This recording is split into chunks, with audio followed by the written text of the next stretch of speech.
ito na yung mga... ito na ang dinaanan ng bagyo.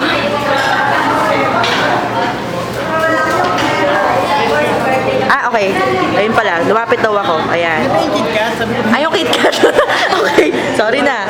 O, KitKat daw pala. O, binigyan kami ni Tin ng ano, KitKat and Dairy Milk. Lipat natin. Yan. Ay, Dairy Milk naman ah. Bakit ba? Dairy Milk. Kino-collect niyo ako. Yan. Ay, wait lang. Magbabayad na kami. Later na lang. Bye-bye.